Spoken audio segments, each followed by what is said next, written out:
Margot l'escargot. La famille escargot habitait depuis bien longtemps ce vieux jardin. Les herbes poussaient librement et l'endroit était assez humide pour eux. Quand la pluie tombait à grosses gouttes sur les feuilles des arbres, ils sortaient de leur coquille pour faire un petit tour, mais ils n'allaient jamais bien loin. Souvent, Margot se demandait jusqu'où s'étendait le jardin et ce qu'il y avait au-delà. À cette question embarrassante, son père lui répondait qu'il n'y avait rien au-delà, et sa mère ajoutait que nulle part ailleurs on ne pouvait être mieux. Il est vrai que ses parents n'étaient pas de grands voyageurs. Sa curiosité se faisant plus pressante, Margot décida un beau jour de courir le monde. Elle embrassa ses parents, salua ses voisins les petits gris, et s'en alla en agitant ses cornes. N'est-ce pas merveilleux d'aller où bon vous semble quand on porte sa propre maison sur le dos, pensait-elle en rampant joyeusement entre les tiges serrées.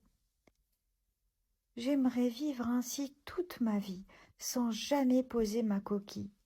Mais Margot avançait tellement lentement et sa maisonnette était si lourde à porter qu'au bout de 2 longs mois de voyage, elle n'avait toujours pas atteint le fond du jardin. Ce qui n'était pas, vous en conviendrez, le bout du monde. Ah, si seulement j'avais des ailes comme les hirondelles, ou bien des pattes comme les sauterelles, soupirait-elle tristement, quand soudain la feuille sur laquelle elle était assise fit des bonds par-dessus les herbes. Cette feuille bondissante était en fait une grenouille rainette, qui voulait prendre un bain dans le ruisseau. Les escargots aiment peut-être qu'ils tombent de l'eau, mais ils détestent tomber à l'eau. Trop tard, cela fit plouf lorsque la rainette plongea la tête la première dans le ruisseau. « Au secours! Au secours !» cria Margot.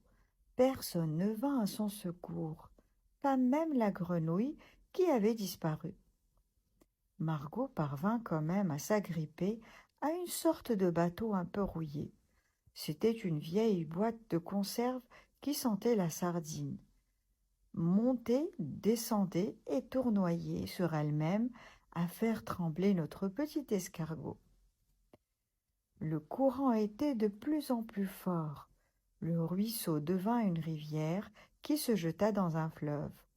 À son tour, le fleuve se jeta dans la mer, et tout ça en moins de temps qu'il n'avait fallu à Margot pour traverser le jardin.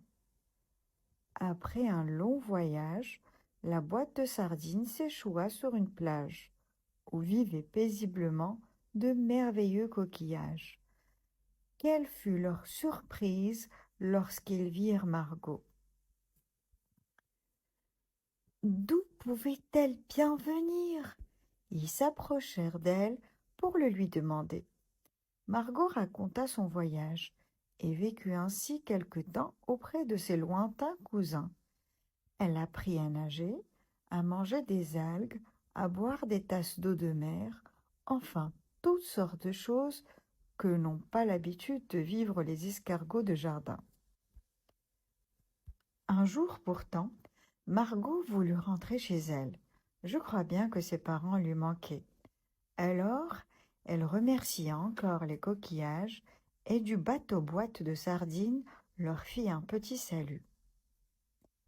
À nouveau, elle vogua pendant des mois, et au bout d'un an et un jour, elle arriva dans le vieux jardin et retrouva ses parents qui l'attendaient. Maintenant, elle pouvait rester pour toujours auprès d'eux. Elle savait ce qui se cachait derrière le jardin et bien au-delà.